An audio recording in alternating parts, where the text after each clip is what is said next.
Le thème qu'on va essayer de développer ensemble ce soir a trait à une notion qui est extrêmement complexe, qui est le rapport au langage. Alors évidemment, c'est un thème qu'on a déjà abordé de nombreuses fois. De la même manière qu'on relit la Torah chaque année, ça fait partie des sujets qu'on doit essayer d'explorer de manière récurrente, car sinon ce sont des choses qui s'oublient facilement. Je fais juste une petite parenthèse avant de rentrer dans ce sujet. Vous savez que ce sujet va être abordé dans le texte de Tazria Metzora, les deux parachiotes, les deux textes qu'on va lire là cette semaine. Et Tazria Metzora, si vous lisez surtout la paracha de Metzora, et la fin de Tazria, si vous n'avez pas d'abord une bonne traduction, vous ne comprenez pas grand-chose, et avec la traduction, vous comprenez encore moins. On vous est en train de vous raconter des histoires, pardonnez-moi, entre guillemets, de fous. On parle donc de quelqu'un qui serait affecté d'une sara'at, en traduction classique de la lèpre, mais c'est une affection de la peau. Et là, on va vous donner, sur des versets, des variantes incroyables de dermatologie, avec des poils blancs qui jaunissent, mais qui deviennent noirs, mais qui redeviennent blancs, avec une peau qui est un peu rougeâtre, mais néanmoins blanchâtre, mais la profondeur du blanc n'égale pas la dimension rosâtre. C'est des histoires de fou. Après, on vous parle quand ça se passe pour un homme, dans la barbe, la moustache, dans les cheveux. Et puis après, c'est pas terminé, on vous parle de la même chose au niveau des murs d'une maison, et puis des vêtements. Mais quand vous lisez ça, moi je vous conseille de le lire, hein. Juste histoire d'eux. Et c'est juste une parenthèse, mais j'ai l'impression que si on a besoin d'une preuve que la Torah est d'origine divine, elle se trouve là. Parce que quel est le fou furieux qui se serait amusé à écrire sur des dizaines et des dizaines et des dizaines de versets des descriptions de choses qui peuvent arriver éventuellement à quelqu'un dans des détails absolument incroyables et qui sont a priori totalement incompréhensibles. Mais totalement. Mais ça fait partie de la Torah. De la même manière que toutes les histoires des offrandes avec des détails de chez détails, de chez détails, de chez détails, on se demande mais dans quel esprit on a pu mettre une idée pareille? Je laisse à votre réflexion, mais quelque part, comment est-ce qu'on peut imaginer qu'une personne se soit amusée à faire une chose pareille, à écrire des dizaines et des dizaines de versets sur un sujet de ce type, qui quelque part, si ce n'était pas la Torah, vous ferait sourire? Je laisse ça à votre réflexion, mais ce n'est pas inintéressant. Évidemment, on est ici dans quelque chose de beaucoup plus profond, qui est tout l'enjeu du néga, c'est-à-dire de ce qu'on appellerait donc ces fameuses plaies qui peuvent affecter quelqu'un lors de certaines situations de vie. On y reviendra par la suite, et on va donc démarrer tout d'abord dans un texte que vous connaissez tous, qui est donc la création de l'humain. Lorsque la Torah nous parle de la création de l'humain, il y a bon nombre de versets qui nous la décrivent, à analyser avec attention parce qu'on a l'impression qu'il y a plusieurs variations aussi dans la description de la création de l'humain. Mais il y a un point central dans lequel on nous dit « Vayipach ba'apav nishmat chaim » que Dieu insuffle dans ses narines nishmat chaim, alors traduction classique, une âme de vie. Vayehi ha'adam, le nefesh chaya, et l'humain fut ce qu'on appelle nefesh chaya, un être de vie. Alors déjà évidemment, ça veut dire quoi que Dieu insuffle quelque chose dans le nez de l'humain? C'est quoi cette image? Parce qu'on est ici dans une image évidemment. Et puis, pourquoi est-ce qu'on a besoin de nous raconter une chose pareille? C'est-à-dire on est dans un texte qui est en train de nous parler de la création de l'humain. Dieu crée l'humain, Mazal Tov, il le façonne. Il y a d'abord l'humain au masculin ou au féminin, super. Et puis une fois qu'il a fini de faire l'humain masculin et féminin, il décide de faire d'un côté l'homme et d'un côté la femme. Pourquoi? Il y a plein de choses à dire là-dessus. Super. Mais là, on rentre dans une forme de description dont on ne comprend pas a priori la nécessité. C'est-à-dire que lorsque Dieu crée le végétal et l'animal, bon, ben, il le crée, et puis l'élément créé est. Et là, on nous dit, non, attention, il le façonne, et puis après, il insuffle Ba'apav dans ses narines, Nishmat Ruach Set, ce souffle de vie, et puis à ce moment-là, l'individu devient être vivant. Au fond, la connexion particulière entre le divin et l'humain semble s'inscrire à ce moment-là. C'est-à-dire quelque chose qui semblerait provenir du divin, qui va se retrouver à l'intérieur de l'humain, et c'est à ce moment-là véritablement que l'être vivant, que l'on appelle l'humain, va exister. Au niveau du monde animal, il y a création de quelque chose qui est vivant. Au niveau de l'humain, ce vivant ne semble émerger que parce qu'il y a transfert de quelque chose qui est au niveau du divin et qui pénètre l'humain. Vayipar Ba'apav, quand je vous donne cette image, et il insuffle à l'intérieur, évidemment, il y a quelque chose qui provient d'eux et qui va vers. Et en effet, c'est le moment dans lequel on va avoir l'émergence de l'humain qui est, comme le texte va le dire par la suite, à l'image de Dieu. C'est-à-dire que cet élément que l'on va appeler être à l'image de Dieu, on va essayer de comprendre ce que veut dire ce concept, va s'introduire lorsqu'il y a quelque chose qui provient du divin qui va pénétrer l'humain. Et ce qui est intéressant, c'est comment nos maîtres traduisent cet élément. Ils le disent Vayipar Ba'apav Nishmat Chaim, il insuffle dans ses narines Nishmat Chaim, cette âme Chaim de vie. A priori, on ne voit pas l'intérêt du mot vie. Et l'être humain fut Nefesh Chaya, un être vivant. Alors, ce qui est très curieux, c'est quoi? C'est que le terme de Nefesh Chaya n'est pas spécifique à l'humain. Quand vous regardez le texte de la création, le terme de Nefesh Chaya existe aussi au niveau de l'animal. Donc, il y a quelque chose d'assez curieux.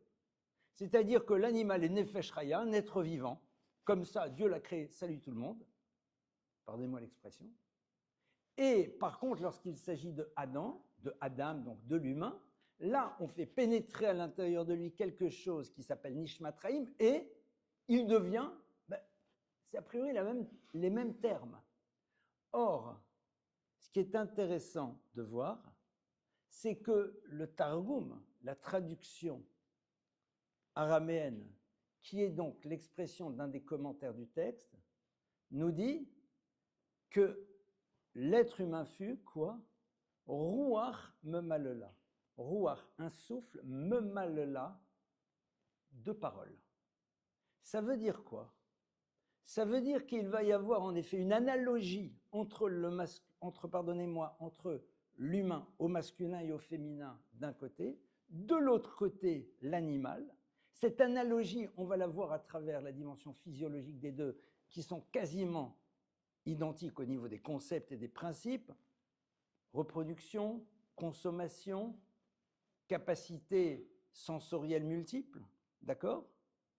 Avec aussi vecteurs de communication, multiples et variés suivant les animaux, mais qui existent. Mais là, on est en train de nous dire qu'il s'est passé quelque chose de supplémentaire chez l'humain, qui fait qu'il sera en effet Nefesh Chaya, un être vivant, mais cet être vivant va s'appeler quelqu'un qui est doté de Ruach, d'un souffle memalela de parole. Alors, c'est très poétique, mais nos textes ne font pas de poésie. La poésie existe. Mais quand la Torah te parle, tu peux y trouver une dimension poétique, mais elle n'a pas cherché à être poétique. Tu peux faire le constat d'une poésie dans le texte, mais ce n'est pas une volonté première. Et ce qui est intéressant, c'est quoi? C'est que ce Ruach memalela, Ruach, un souffle. Le Ruach, c'est quoi? C'est ce qu'on traduit de manière générale par étant le vent.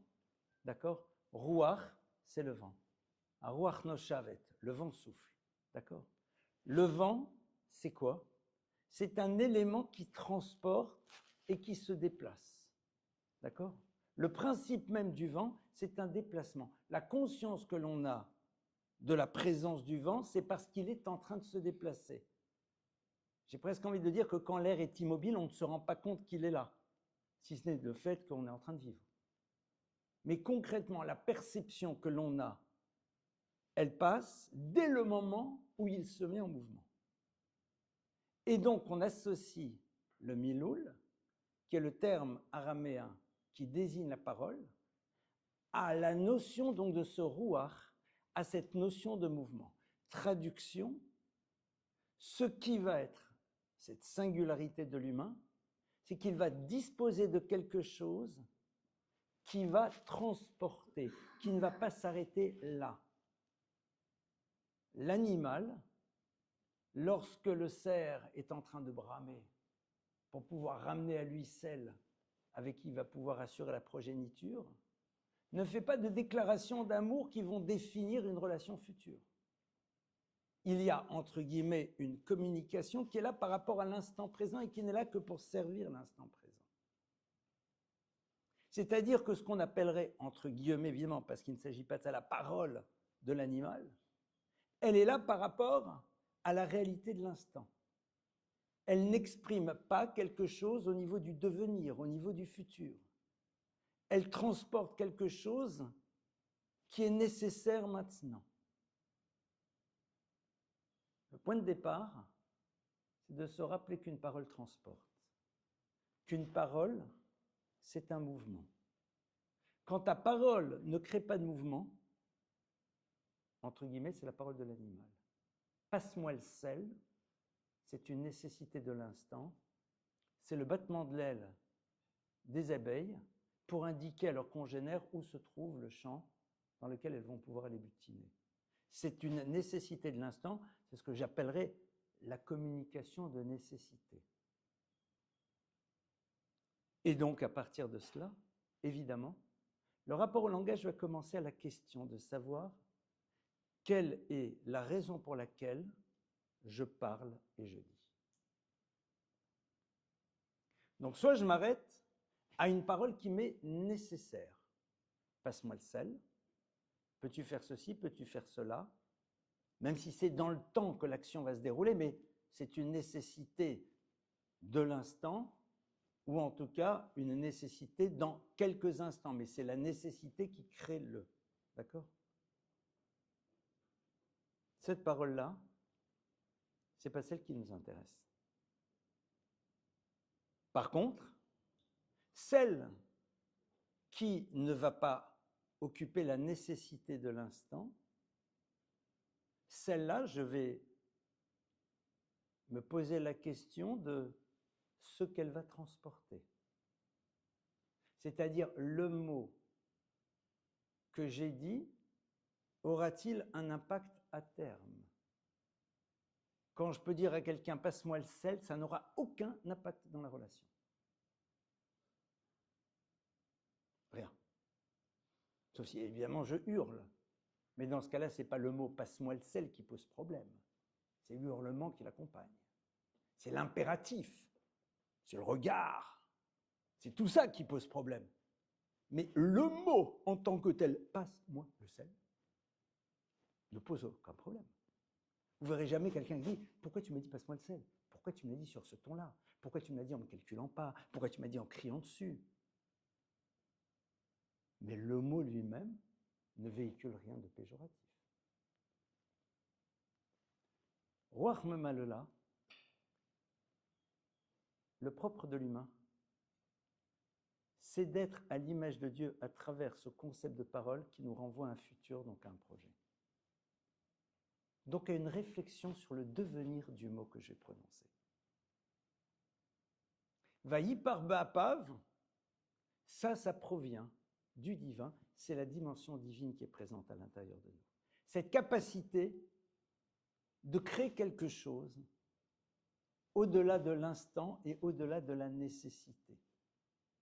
Et on va se poser déjà la première question sur la présence ou non de mots qui sont là pour créer quelque chose dans le futur qui ne s'inscrit pas dans la nécessité. Et vous constaterez que la plupart du temps, les communications entre les individus sont des communications de nécessité. Et la meilleure preuve, c'est qu'elles n'en sont pas le support d'un mouvement vers quelque part.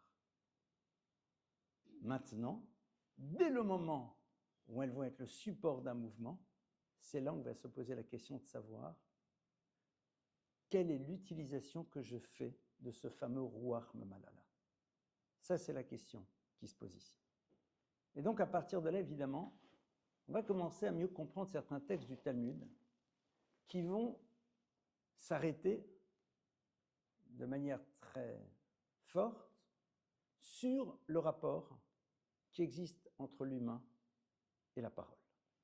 Il y a un texte du Talmud qui va nous dire Arba kitot enan mekablim pnei shechina. Il y a 4 catégories de personnes qui ne seront pas, qui ne peuvent recevoir véritablement la présence divine. Alors si je demande à des personnes, d'après vous, quels sont ces individus avec qui Dieu ne peut être en contact? Évidemment, on va me décrire des crapules finies. D'accord? Alors pour ceux qui ont envie de se la jouer religieuse et en limitant la religion à la partie rituelle, alors qu'ils oublient que l'essentiel c'est ailleurs, ils vont dire ils mangent du porc le jour de Kippour. Enfin voilà, d'accord. Le problème c'est que je ne trouve pas du tout ça. Chakranim, letzanim, khanfanim, moitié de la shonara. Les flatteurs, les moqueurs, les menteurs, les médisants. Flatteurs, moqueurs, menteurs, médisants. Tiens, curieux ça. Curieux de constater que ces 4 catégories-là, elles ont un point commun. Tout passe par la parole. On n'a pas calculé, ça va. Enan kablim pnei shrina. Littéralement, ils ne peuvent pas recevoir pnei shrina, la face de la présence divine. Alors, c'est quand les maîtres du Talmud utilisent des mots. Les mots sont pesés. Chaque mot est porteur d'un sens. Pourquoi est-ce qu'on ne dit pas c'est pas des gens bien? C'est pas... Non. On est en train de te dire ce que génère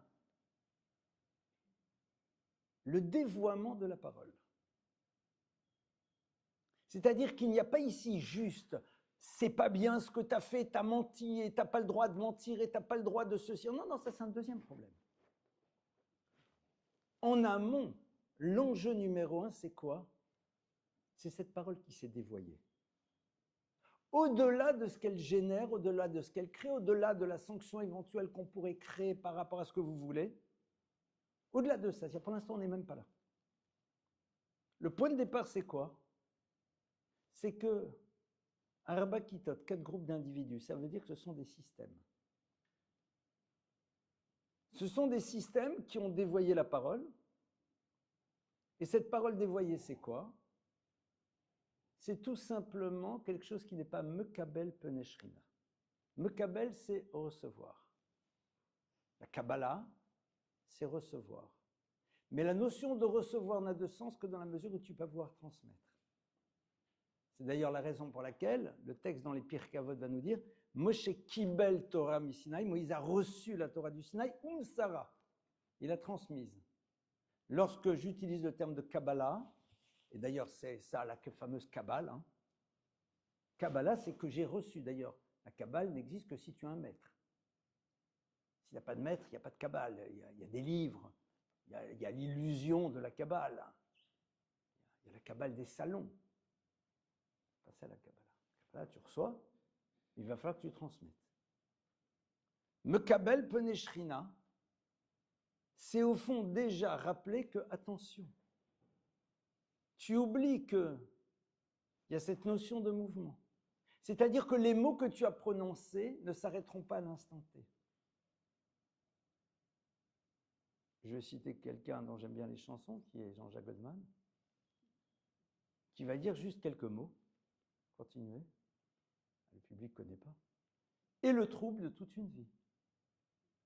C'est ça. Danse les violons. Sortir le soir. Juste quelques mots, et le trouble de toute une vie. Ça, c'est la crapule du Seigneur, beau Seigneur, qui dit à la petite servante, « Tu es bien belle. » Juste quelques mots qu'aussitôt il oublie, comme dit la chanson. Mais qui, elle, laisse une trace. Quelque part, c'est intéressant. C'est-à-dire que, rappelle-toi que ici, déjà le premier mot que le Talmud utilise, dit, mais attention, recevoir, c'est transmettre. C'est-à-dire, il y a un mouvement. Sache que cette moquerie, sache que ce mensonge, sache que cette flatterie, sache que cette médisance ne s'arrêteront pas à un instant T. Il va y avoir quelque chose qui va se jouer à terme. Parce que ça désorganise les rapports humains, complètement. Le mensonge, comme la flatterie, comme le lachon hara, toutes ces choses-là, comme la moquerie, désorganisent les rapports humains. Totalement. C'est-à-dire que ça y est, maintenant, au moment où tu as dit, au moment où tu as agi de cette manière, sache que voilà. Le rouar me là, dont on t'a dit dès le début qu'il est rouar, qu'il est souffle, qu'il est mouvement. Mais quelque part, tu sembles l'avoir oublié. Donc tu ne peux plus recevoir réellement ce que tu es censé transmettre, c'est quoi? Pne Shrina. La face, littéralement, Shrina, de la présence divine, puisque Shrina provient du terme de Shochen, et Shochen, c'est résider, et Dieu dit dans la Torah, maman, Ani Hashem betor Shochen betor Israël. Je suis Dieu qui réside parmi les enfants d'Israël. C'est quoi résider parmi les enfants d'Israël? C'est quoi la notion de Shrina? C'est tout simplement le savoir que j'ai de la présence du divin à l'image d'une personne qui réside, mais qui est dans la dimension du pné du visage. Or, pné, c'est la racine du mot panim, c'est la racine du mot pnima, qui veut dire d'intériorité, c'est-à-dire l'intériorisation de cette dimension de la présence du divin dans ma réalité quotidienne, qui va m'amener évidemment à me dire, mais puisque je suis à son image, donc ce que je vais dire, ce que je vais faire, va avoir un impact à terme. Et c'est ça que je me dois de transmettre. Parce que qu'est-ce qu'on transmet dans la vie? Essentiellement, la notion de responsabilité par rapport à la dimension impliquante des mots que l'on peut prononcer. Vous savez que, à propos de quelqu'un qui dit la médisance, qui fait de la médisance, le verset nous dit, à propos de cette personne, Lo yegurcha ra. Le mal n'habitera pas parmi toi. Le mal, sans eux à la fin. Le mal. Ça veut dire quoi cette histoire? On ne te dit pas celui qui fait le mal, celui qui dit le mal, celui qui agit mal, le mal. C'est-à-dire que l'essence même, cette chose-là, dans son essence, c'est mal. Ça veut dire quoi? Le mot mal en hébreu se dit ra. Ra, c'est les mêmes lettres. Ra, quand vous prenez les maîtres du mot ra, vous les mettez à l'envers. Vous connaissez cette idée, j'ai très souvent développé, s'il vous plaît. Ra, vous prenez les mots, les lettres, et vous les inversez. Ça vous fait le mot R. R, c'est être conscient. Le mal, c'est la non-conscience. Tu es dans le mal quand tu ne veux pas être dans la dimension consciente de l'implication de tes actes. C'est à ce moment-là qu'on commence à être dans le mal. Parce que sinon, j'ai pas géré mes hormones, quoi. La notion du mal, du rat, c'est quand quelqu'un ne veut pas prendre le temps de penser à la dimension impliquante des mots, des actions qu'il aura. C'est là où se trouve vraiment le problème. Et quand il dit, mais je ne vois pas où est le problème, c'est ça le problème, c'est que tu ne le vois pas, mais tu ne veux pas le voir. Quand quelqu'un dit, ah, je suis désolé, je n'ai pas réalisé. Il fallait réaliser. Il fallait réaliser. Si on disait, ah, je suis désolé, ah, vraiment, je n'ai pas réalisé. T'as quel âge? T'as quel âge? Que le gamin de 8 ans, il dit, je n'ai pas réalisé. Je comprends, il a 8 ans, mais t'as quel âge? T'en as 40. Oh non, je n'ai pas pensé, je n'ai pas imaginé. Ben, justement. La notion du rat, il est là. C'est-à-dire dès le moment où tu ne veux pas penser à la dimension implicante. Parce que si je te raconte la dimension implicante à terme, l'arme de destruction massive que tu es en train d'utiliser avec les mots que tu utilises, alors peut-être qu'éventuellement, mais cette personne-là n'est intéressée que par l'instant présent. Donc penser à la dimension implicante ne fait pas partie de sa réalité. Parce qu'au moment où elle prononce, elle a une forme de jouissance, même si elle n'a aucun intérêt à dire ces mots. Parce qu'éventuellement, le moqueur, il peut avoir un intérêt, c'est que tout le monde va le regarder, il va pouvoir tirer profit, le flatteur aussi, le menteur aussi, mais celui qui fait de la médisance,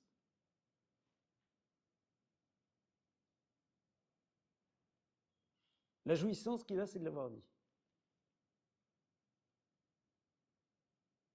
Parce que c'est là où il trouve son bonheur. Quelque part, tout l'enjeu, justement, c'est de savoir, à un moment, si on est prêt à s'arrêter et à prendre la mesure de cela. La Gemara nous dit que, alors, ça a donné une expression française sur la parole est d'argent, le silence est d'or, mais il y a bon nombre de textes qui célèbrent la valeur du silence. La capacité d'être dans le monde de la shtika, l'ishtok. D'accord? Shtika, c'est quoi?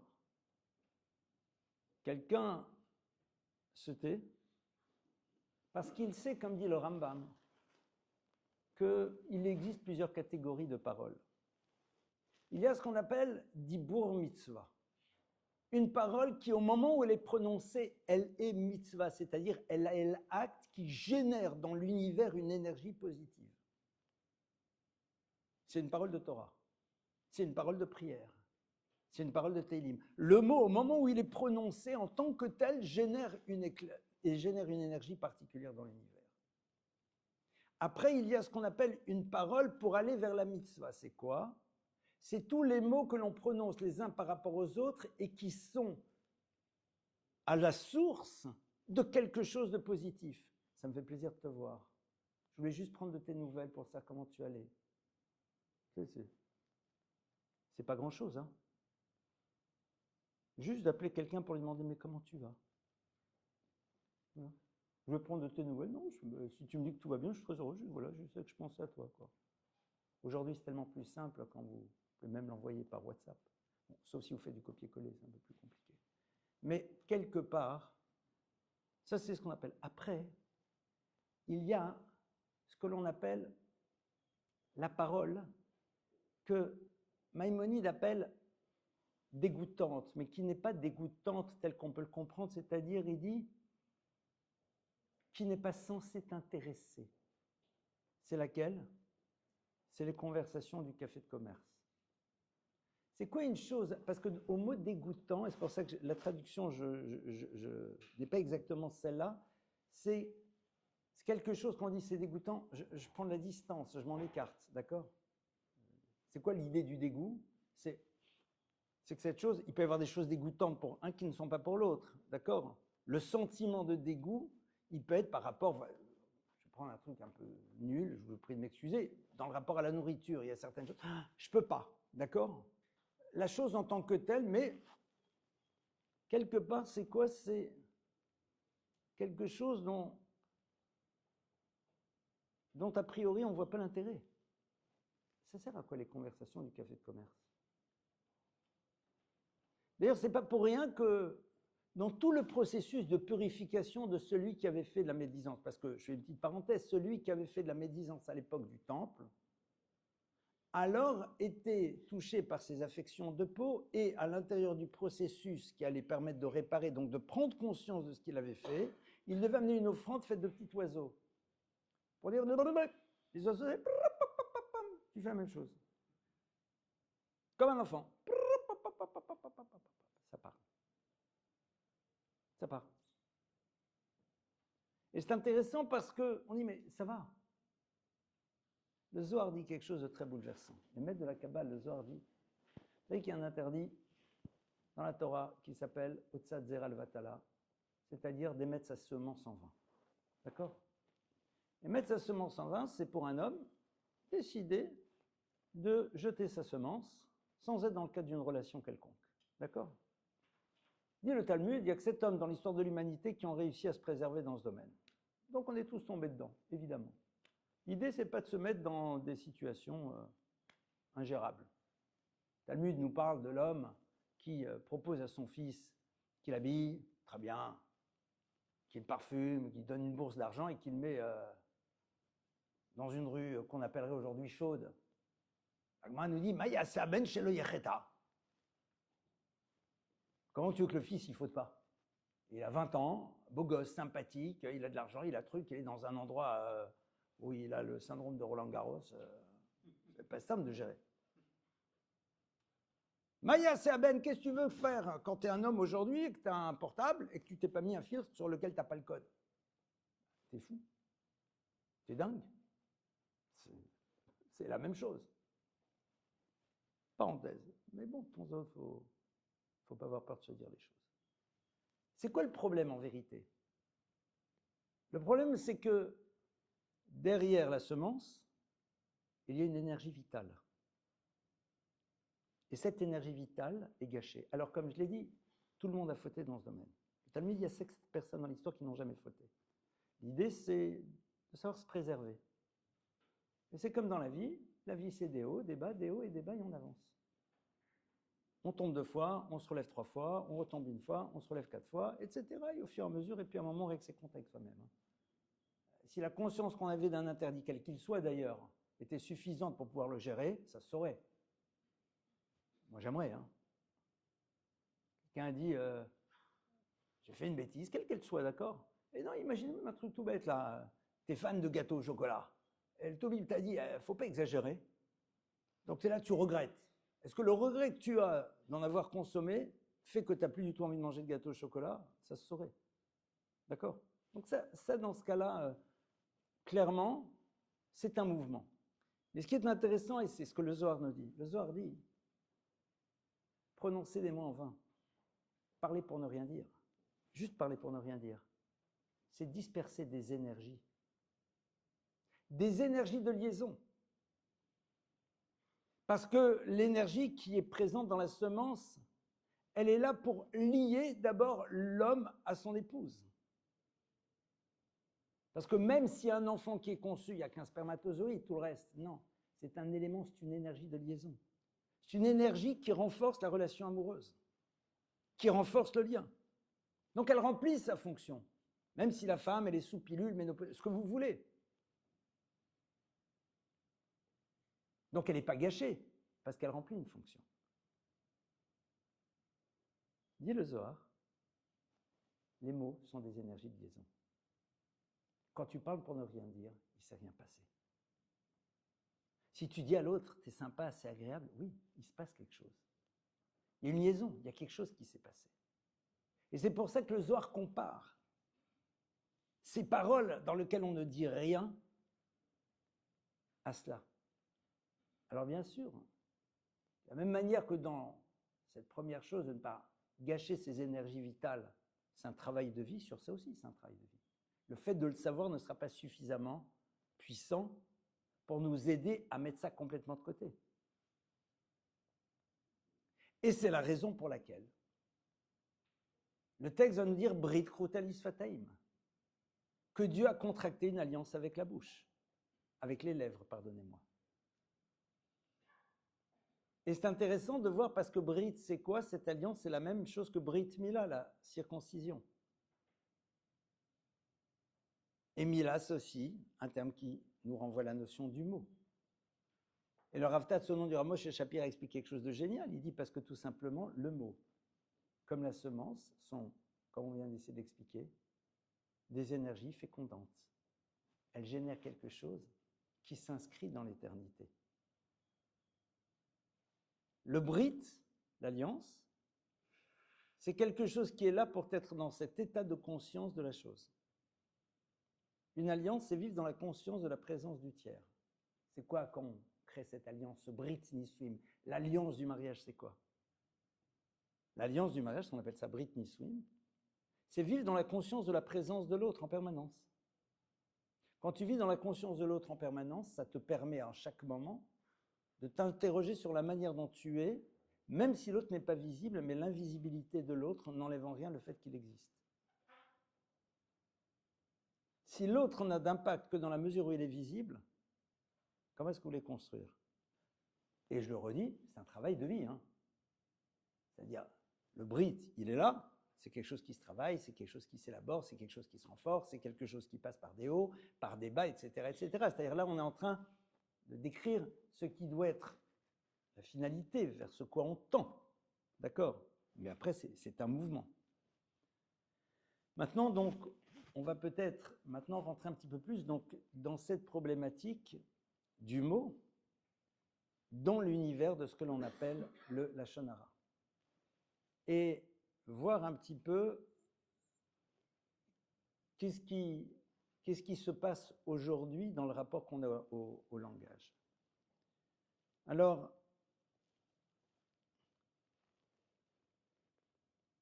celui qui représente cela, c'est le Nachash, c'est le serpent. Et le texte nous dit à propos du serpent, Uma yitron le Baal halashon.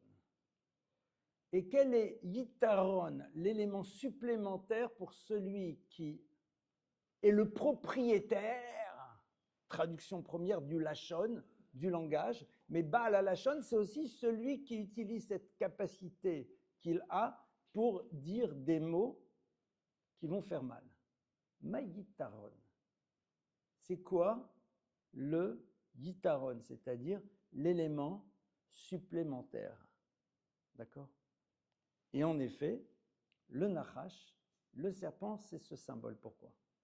Parce que sans rentrer maintenant, s'il y a des zoologistes dans la salle, on ne va pas commencer un débat sur cela. Mais a priori, quand le serpent pique, lorsqu'il fait ce qu'il fait, moi, vous savez,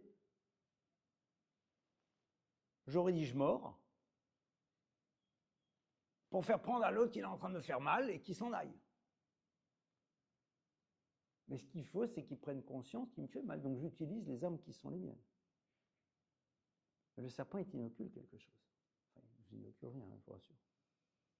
Il inocule quelque chose. C'est-à-dire qu'à un moment, les mots qui ont été prononcés, cette morsure qui a eu lieu, ce crotal, cette vipère, ce que vous voulez, qui pique, il introduit quelque chose qui va pénétrer le corps et qui, au bout d'un moment, va tout détruire, sauf si on trouve l'antidote, évidemment. Alors qu'il suffisait qu'il morde, même fort. Ah, je t'ai bien mordu, tu étais en train de me marcher dessus, t'arrêtes de me marcher dessus. Je comprends. Bonne guerre. Il faut bien que je le prévienne. Je ne peux pas crier. Ah, je le mords. Mazal tov. Pas de problème.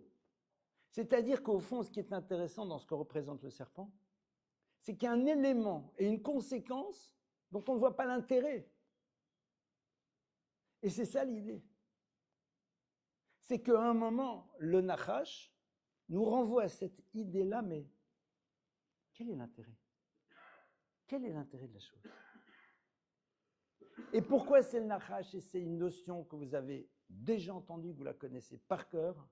Vous vous rappelez ce qu'on a déjà vu souvent ensemble, c'est que la valeur numérique du mot Nachash, le serpent, c'est la même valeur numérique que le mot Mashiach, le Messie, 358.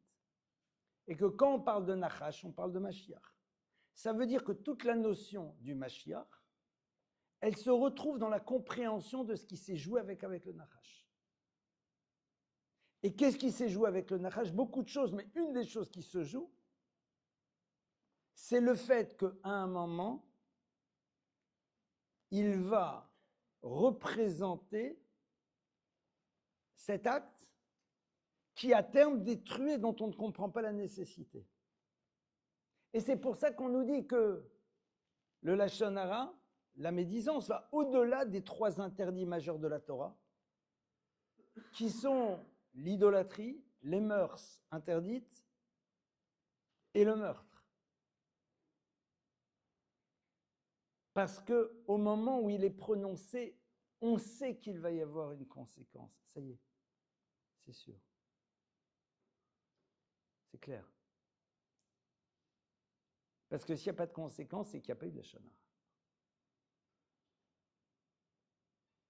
Donc à partir de là, ça veut dire qu'au fond, l'enjeu de la génération du Messie, on espère que c'est la nôtre, ça va être d'essayer de réfléchir à ça. Et le Nachash, il est là pour bien nous le montrer, puisque notre génération, son enjeu, c'est le rapport au langage. Le langage écrit, le langage vidéo, le langage de ce que vous voulez. Extraordinaire. Si on regarde aujourd'hui tout ce qui se passe, moi je fais attention dans mes cours, il y a certaines choses dont je fais très attention. Je parle pas, je dis pas. Parce que tes mots seront utilisés d'une manière ou d'une autre. Et aujourd'hui, c'est encore mieux. On est en train de te dire qu'on peut te faire dire des choses que tu n'as jamais dites en faisant croire à tout le monde que c'est toi qui les as dites. Aujourd'hui, là, si votre frère vous appelle en vous disant il faut absolument que tu m'envoies de l'argent, je suis très mal, etc. T'entends, c'est la voix de ton frère, tu as grandi avec lui. L'onachon, on a clodé la voix. En yiddish, on dit zelbezar, c'est la même chose. C'est quoi aujourd'hui, là, par exemple, les trucs? Décidez que vous avez un mot de code quand il se passe une situation compliquée. Bonjour, c'est ton frère, pamplemousse. N'importe quoi. Sidérurgie. Alors là, tu sais que c'est lui. Si tu ne l'as pas dit, c'est incroyable. Qu'est-ce que nous, on doit en prendre? On est là, vous vous rendez compte, vous vous rendez compte. Mais pourquoi on nous met face à ce défi? Parce que quand tu sais que tu peux être toi-même victime, alors tu réfléchis, qu'est-ce qui peut se passer chez les autres? Alors là, tu réfléchis à ce qui peut se passer chez les autres. On va reprendre, après l'autre catégorie que je n'ai pas citée, c'est ce qu'on appelle la shon assour. La shon assour, c'est un langage interdit, c'est ce qu'on a cité, dans lequel il y a aussi un langage bas de gamme. Mais ce qui est très intéressant, c'est de voir quoi. C'est que le mot assour, qui veut dire interdit, le terme de assour signifie autre chose.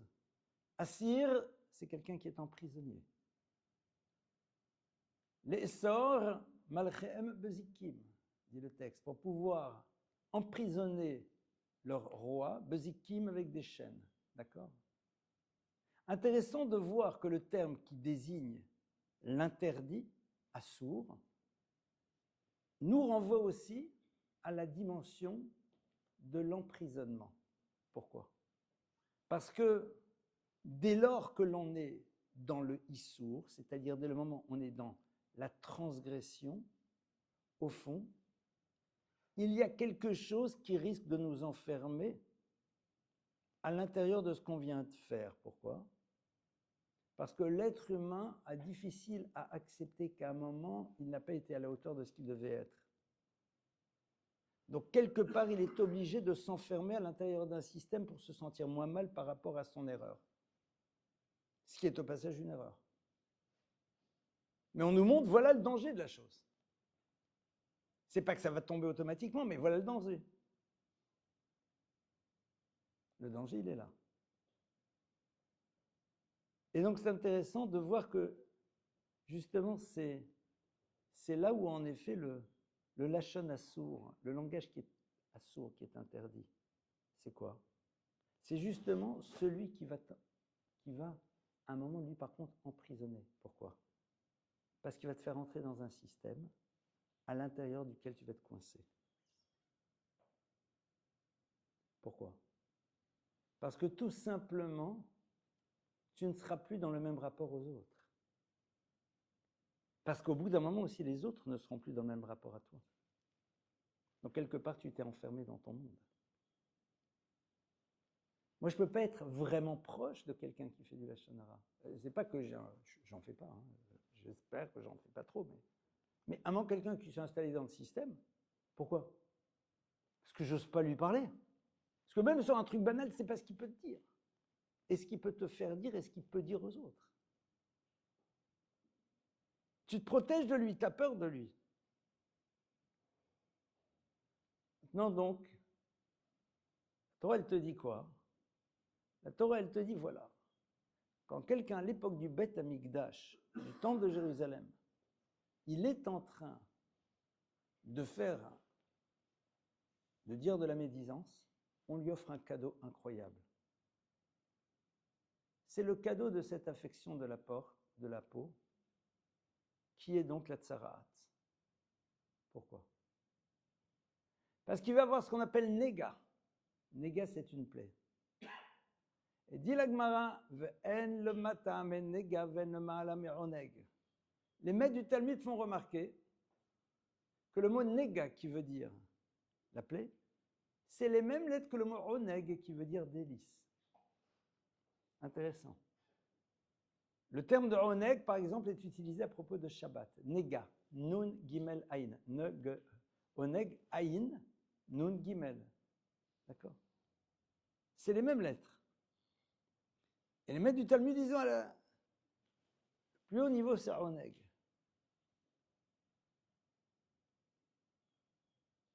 Ça, c'est le plus haut. Et le plus bas, c'est quoi? C'est le nega. Ça veut dire qu'il y a quelque chose qui nous lie à ce que l'on appelle la dimension du Shabbat. Il y a les dimensions du Lashon Hara. C'est très curieux. Comment est-ce qu'on comprend a priori le rapport? Puisque le concept du oneg, de ce qu'on appelle le délice, c'est à propos du Shabbat dont on en parle, puisque le texte nous dit « Vekarata la Shabbat oneg ». Et tu appelleras Shabbat oneg. Il n'y a pas marqué « Shabbat, tu as profité ». Non. Et tu appelleras Shabbat, donc deuxième nom du Shabbat, oneg. C'est ça Shabbat, oneg. D'accord? Quel est le rapport? D'un côté, on te dit, il n'y a pas de plus haut que le oneg, il n'y a pas de plus bas que le nega. Mais pourquoi est-ce qu'on a besoin de ces deux concepts qui sont face à face? Alors, si vous le voulez bien, on va essayer de comprendre. C'est quoi Shabbat? Shabbat, il y a marqué dans le prophète, Mimtso chefzecha vedaber dabar, az tit'annag al Hashem. Le verset dit que Shabbat, Mimtso chefzecha vedaber dabar. Tu devras faire attention, Shabbat, à ne pas t'occuper de tes affaires professionnelles et de semaine, vedaber davar, et de dire une parole. Et on parle Shabbat. Donc ça veut dire que Shabbat, on va nous demander de repenser le rapport à la parole, c'est-à-dire de ne pas, chez lo yedibucha b'Shabbat que dibucha b'chol, que ta parole du Shabbat ne soit pas comme celle de la semaine.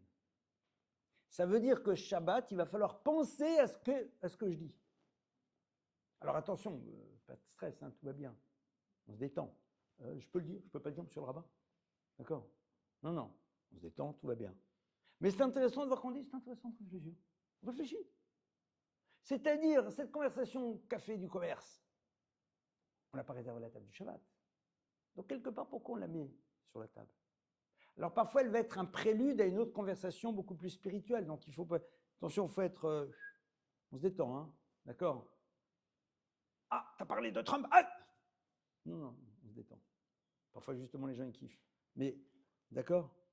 Mais c'est intéressant de voir que, pourquoi? Parce que Astitanag al Hashem, parce qu'on veut que tu vives l'expérience du Oneg dans la relation à Dieu. Ça veut dire quoi? C'est-à-dire que tu te reconnectes au début de l'histoire. C'est-à-dire que tu réalises comment tu peux créer. Mais comment je peux créer avec ma parole Shabbat? Tu as du monde autour de toi. Tu as des mots. Alors il y a les mots de Torah, ce que tu veux, mais pardonnez-moi, je prends des exemples qui peuvent paraître un peu gros sabots. Super ton plat. Merci mon chéri d'avoir aidé. Les enfants, vous êtes super. C'est quelque part, il y a un devenir. C'est-à-dire que les paroles du Shabbat, on dit Al titanag al Hashem, on te reconnecte à ta dimension divine. Or, ta dimension divine, c'est quoi? C'est Nishmat Chaim. Nishmat Chaim, c'est quoi? C'est Ruach Mamalola, cette souffle de vie qui est cette parole, qui est ce souffle de parole, d'une parole qui crée dans le futur, qui est à l'image du souffle, donc d'une parole qui est ressentie, d'une parole qui crée une sensation, dans un sens ou dans un autre. Et c'est pour ça que c'est intéressant. C'est intéressant parce que Shabbat, c'est le moment extraordinaire dans lequel les conversations et les paroles de nécessité sont quasiment non nécessaires. Pourquoi? Parce que d'abord, quand tu rentres dans Shabbat, tout est censé exister. Il n'y a pas, tu peux me passer le coca? Mais sur le reste, ça y est, les choses sont là, et plus que cela. Le Shabbat, c'est un rendez-vous récurrent, avec parfois dans certaines familles, tu sais exactement ce que tu vas manger. Les gens disent, ah, quand le même menu. Quelque part, c'est même plus l'enjeu. C'est bon, c'est sympa, c'est votre Madeleine de Proust, ce que vous voulez. Mais quelque part, donc la parole, elle est libre. C'est pas que ça préparé, que ça truc. Tu sais que ça va être bon, tu sais que ça va, tout ira bien. Je parle de ça, la synode, c'est comment? Tu sais ce qui se passe. Donc ça veut dire que ta parole, elle est libre. Mais elle est libre de quoi? Elle est libre de générer quelque chose. Et c'est là où tu te poses la question de savoir qu'est-ce qu'elle va générer. Parce qu'elle va générer. C'est pas pour rien que c'est marqué dans les Sfarim, c'est marqué dans les livres un peu mystiques de Kabbalah, que la veille du Shabbat, vendredi après-midi, il y a une attaque extrêmement violente de l'ennemi numéro 1 dans chaque foyer juif, le Yetzer Hara, qui va tout faire pour que les paroles du Shabbat soient la continuité d'une tension qu'il a créée vendredi après-midi. C'est pour ça que moi je dis toujours, dans un couple, quand ton mari il est en train de, ou ta femme elle est en train de, c'est pas ton mari, c'est pas ta femme, c'est le Satan. On ne dit pas l'autre est le Satan, hein, sinon on est mal. C'est-à-dire c'est le Satan qui instrumentalise ton conjoint pour pouvoir, et donc toi tu réponds non. Et quand toi tu sens que c'est pas toi. La preuve c'est que la plupart du temps tu diras c'était plus fort que moi. Donc tu es bien d'accord que c'était pas toi. Parce que c'était plus fort que toi. Donc à toi, il a c'était. La Gemara nous raconte l'histoire de Hillel. Hillel qui veille de Shabbat, prend son bain, et c'est pas à notre époque petite douche, vite fait, bien fait, d'accord? Non, le bain à l'époque c'était le bain, d'accord? Ça s'organise. 3 fois de suite, il se fait déranger, 4 fois, par quelqu'un qui vient toquer à sa porte, veille de Shabbat. Peux-tu m'expliquer pourquoi les habitants de tel pays ont des sourcils longs et pourquoi d'autres ont les pieds plats? Il dit avec plaisir, je vais donner la réponse. Vous avez besoin d'autre chose? Non, avec plaisir, je rentre à la maison. C'est la méga urgence de vendredi après-midi, d'accord? Moi, une fois, il y en a, il m'appelait il y a quelques années, à une heure un peu tardive, vers 1h du matin. Il voulait savoir quelle bénédiction il faut faire sur l'ananas. Bon, c'était l'époque où les sites internet n'existaient pas. Sinon, aujourd'hui, il y a ToraBox, il y a ce que vous voulez, tu tapes. Il y a ChatGPT. Mais alors pourquoi j'ai réagi bien? Pas parce que je suis quelqu'un de bien. Parce que comme j'avais étudié très récemment la fameuse histoire, je me suis dit, c'est génial, je vais pouvoir me prendre pour un grand rabbin là. Oh, bien sûr, avec plaisir. Mais Hillel, 3 fois de suite, à la fin, l'autre il dit, bon, c'est quoi cette histoire? C'est toi le Hillel? Il dit, ouais, j'ai parié plein d'argent, je viens de perdre, que je pouvais te mettre en colère. Il dit que tu perds encore beaucoup plus, je ne me mets pas en colère. C'est quoi? Pourquoi? Parce que le Shabbat va véhiculer cette notion. Parce que dans le Shabbat, les mots qui seront prononcés, ça ne sera pas peux-tu me faire un steak, il est là le steak. Qu'est-ce qu'on fait cet après-midi? Mais tu le connais le programme.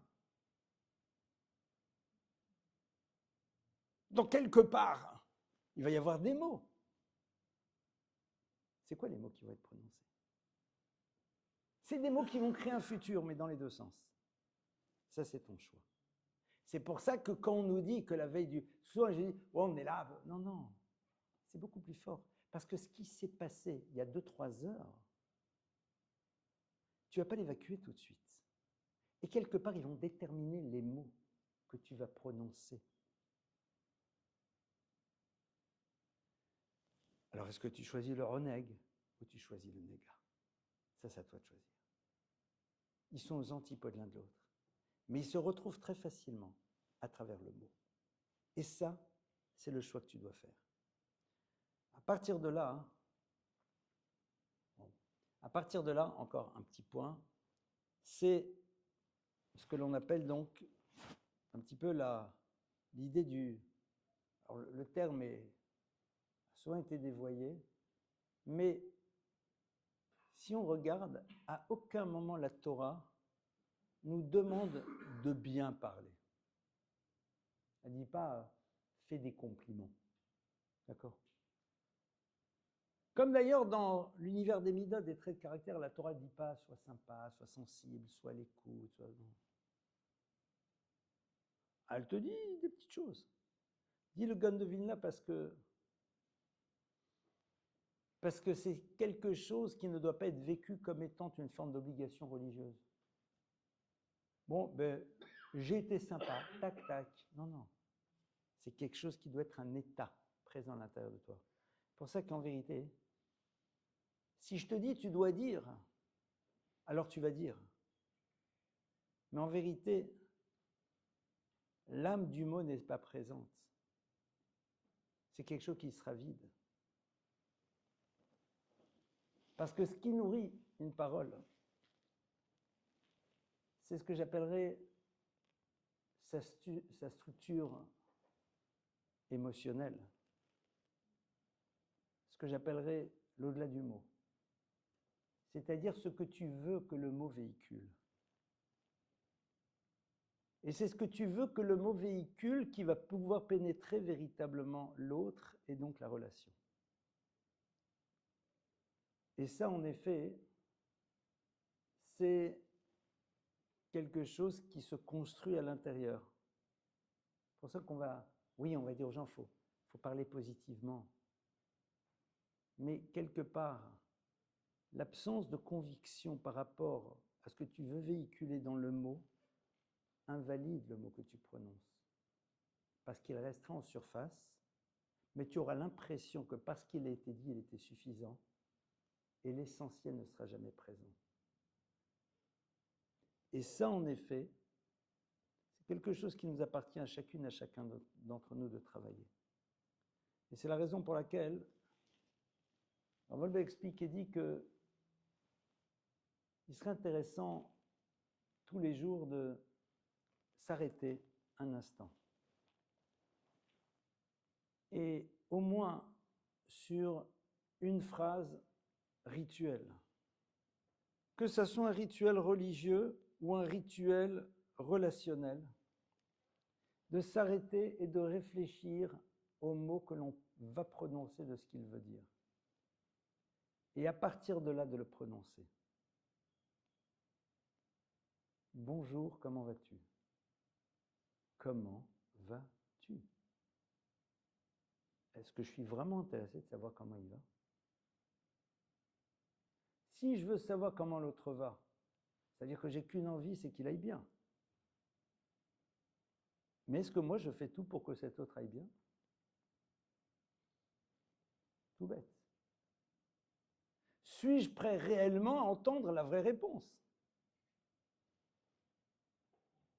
La plupart du temps, la vraie réponse, vous ne l'avez pas. Parce que l'autre sait que le mot que tu as prononcé, c'est un mot que tu te dois de dire. C'est comme au mariage, félicitations. Bon, c'est bien, hein, c'est-à-dire, j'ai rien contre... d'accord. C'est très bien, c'est-à-dire, bon, chez nous, on dit Mazal Tov. C'est intéressant, parce que Mazal Tov, ça ne veut pas dire la même chose. C'est super, tu l'as dit. Bon, dans un autre registre, condoléances. Courage!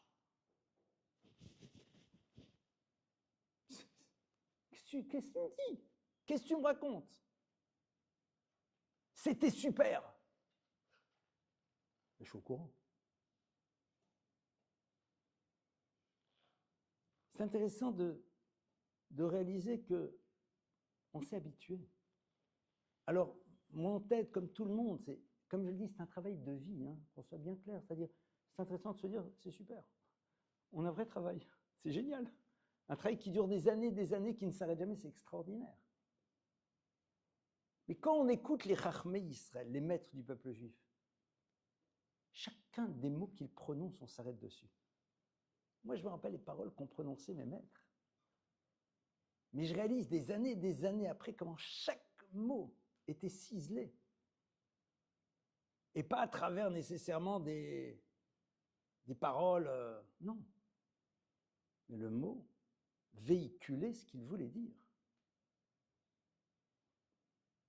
Et quand un maître te dit « je suis fier de toi », eh ben je vous garantis, ça reste toute votre vie. Comme quand un parent vous le dit, comme quand un conjoint vous le dit, comme un ami vous le dit. Si tant est que le mot transporte quelque chose, il y a une densité dans le mot qui est liée à l'intention que vous y mettez. Et le lachon hatov, ça va être non pas juste « sortez les violons », vous êtes la plus belle, tu es le plus beau. Non, non. C'est faire en telle sorte qu'au moins une fois par jour, quand tu dis quelque chose, tu prends la mesure de ce que tu dis. Quand tu fais une bracha, Baruch ata Hashem, tu prononces le nom de Dieu. T'imagines? Tu t'adresses à lui. Ata, tu le tutoies. Waouh! Melech haolam, il est le roi de l'univers. Asher kitshanu, qui nous a sanctifiés par ses commandements et nous a ordonné, c'est-à-dire qu'il nous a dit « Je suis dans une relation et je vous demande de parfaire ce monde. » Mais attends, c'est pas banal l'histoire. C'est pas banal. Alors j'aimerais avoir en tête ce que je suis en train de vous dire chaque fois que moi je le fais. Hein. Évidemment que non. Mais on a le droit de s'améliorer. Et s'inscrire là-dedans, c'est un choix. Maintenant, une conclusion qui n'en est pas une, évidemment.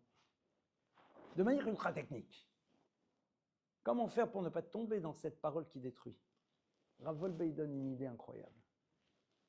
Rav Wolbe explique et dit dans les jours cette chose qui est absolument tellement évidente.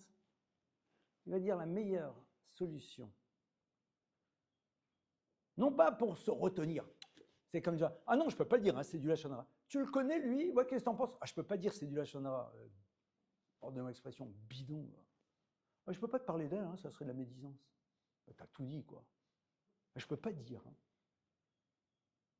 J'ai l'impression que les gens, parfois, deviennent bêtes. Ou vous prennent pour des idiots. Deux options. Comment tu fais pour dire non, non. L'homme d'Aberelaï, ça ne me parle pas, c'est pas bien, shalom. Non, au début, il faut le faire, hein, on voudrait le dire. Ou alors, quand quelqu'un commence à vous raconter un truc, machin, posez la question, est-ce que c'est vraiment nécessaire que je le sache? Est-ce que j'ai vraiment besoin de le savoir? Ou alors, ah oui, c'est intéressant ce que je viens de dire, mais dis-moi, à ce qui paraît, ils font des sols là-bas, ou alors le Paris Saint-Germain, je sais pas. N'ayez pas peur de passer pour un idiot et faire ce qu'on appelle un coup franc indirect pour montrer à la personne que vous n'êtes pas intéressé. Et si les personnes vous mettent de côté, Mazal Tov, ça vous évitera d'être obligé de vous boucher les oreilles sans arrêt. Si quelqu'un dit que tu veux pas, ben non. Ben si c'est comme ça, tu n'es pas mon copain, Mazal Tov, bienvenue au club, tu n'auras pas le mérite de m'aimer. Je peux rien y faire. Par contre, si nous-mêmes on veut faire le travail, Rav Wolbe, il a une idée incroyable.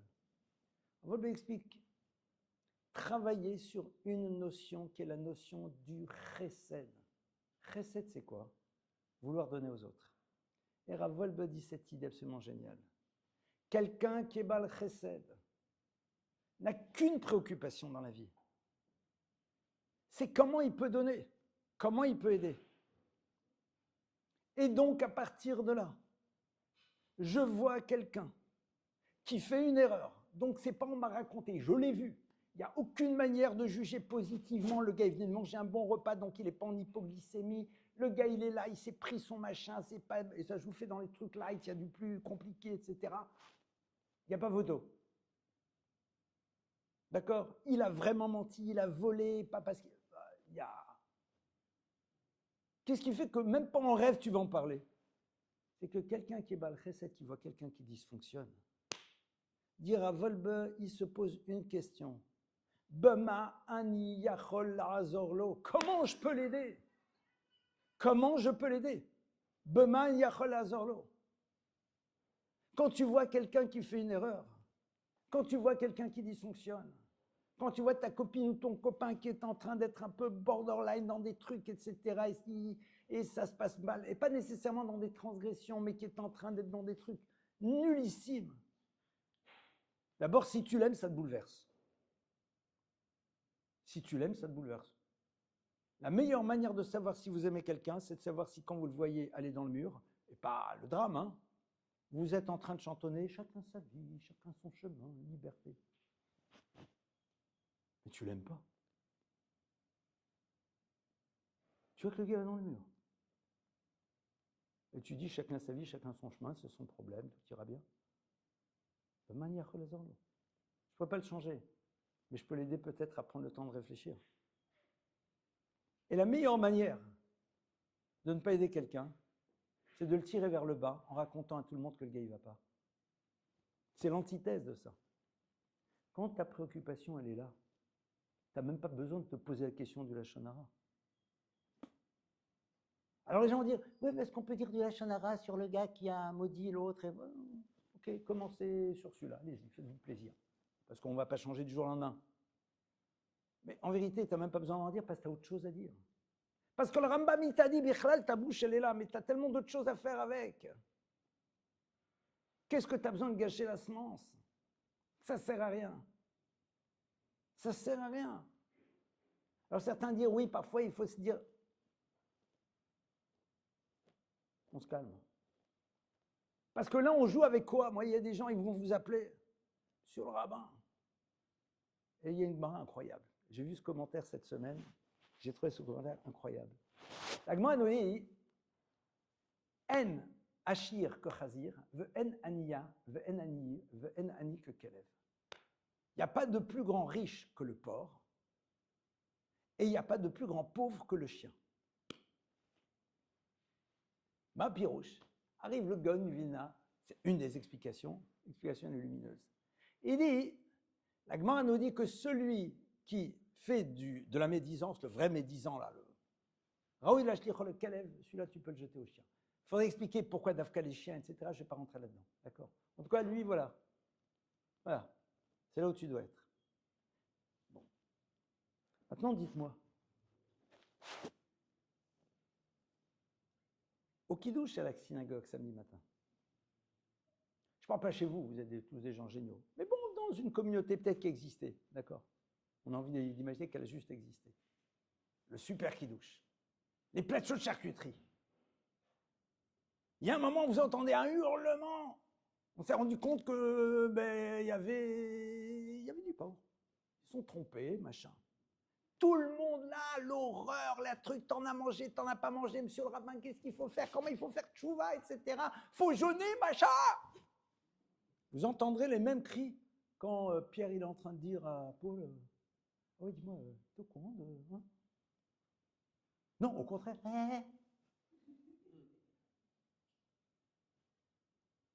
Le chazir, le porc, il est riche. Pourquoi? Parce que tout le monde fait attention à lui. C'est l'interdit majeur dans la tête des gens. Ah, chaz v'shalom. Par contre, le kelev, le chien qui symbolise la Lachon Hara, c'est le pauvre. Personne ne fait attention à lui. Comme ça dit Gamliel. Donc ce qui est génial au moins, c'est que si l'Agma nous le dit, ça veut dire que ça fait toujours partie des problématiques qui ont fait partie de l'histoire du peuple juif. Le Klal Israël aujourd'hui, on est dans un dor dans lequel on est en train de se battre et à notre niveau, et je nous le dis, aujourd'hui, le peuple juif, on est dans une situation de plus en plus complexe, sans être des angoissés de la vie. Mais on a des défis, on a des efforts à faire. C'est quoi les efforts qu'on peut faire au quotidien? C'est quoi les efforts? On va tous devenir commando de para? Non. Soit on n'a pas l'âge, soit on n'a pas les capacités, soit on ne veut pas ce que vous voulez. En quoi on est les défenseurs du Klal Israël? Où est-ce qu'on va se surpasser? Sur quoi on se surpasse? Comme le font ceux qui se surpassent, soit en descendant dans les rabéries, remontant, descendant, remontant, restant dans le nord, les jeunes qui sont en train de créer des fermes pour pouvoir en effet protéger les hauteurs de telle... Enfin, des trucs énormes, vous ne pouvez même pas vous imaginer ce qui se passe. Des gens, moi je suis bouleversé de voir le don d'eux-mêmes, etc. C'est incroyable. Des hommes, des femmes, des couples, c'est hallucinant. Il est où? Il est où l'effort? Alors déjà, et je suis désolé, je suis cash, pour les hommes, mettez-vous des filtres et demandez à quelqu'un d'autre d'avoir le code. Arrêtons d'avoir ces pourritures qui pourrissent la neshama. Point à la ligne. À un moment, il faut décider d'être un mensch. Et ça, c'est une catastrophe. Première chose, ouais, pas avoir peur de le dire. On est tous dans le même sac. Moi, je l'ai. J'ai un filtre installé par quelqu'un. Tout à l'heure, d'ailleurs, j'ai reçu une invitation de mariage. Je voulais l'ouvrir. Elle me dit, ah non, votre filtre l'empêche. Je sais pas pourquoi, peut-être que la Calais, elle est peut-être pas très bien habillée, je sais pas. Peut-être qu'ils ont mis une... Je sais pas. Il me dit, il faut demander l'autorisation. Bon, ok. Non, c'était marrant. Mais c'est intéressant. Et sur le Lachana, faire un effort de ne pas écouter, de ne pas radoter, de ne pas raconter, de ne pas dire « au moins pas au Beta Knesset ».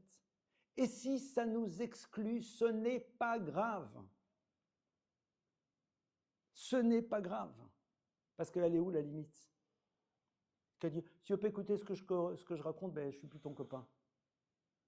Bon, d'abord, ça fait un peu bac à sable, hein. Mais c'est pas grave. Il ne faut pas après dire, c'est celui-là, je ne peux plus être copain avec lui parce qu'il veut faire du Lachon Hara. Non, d'accord.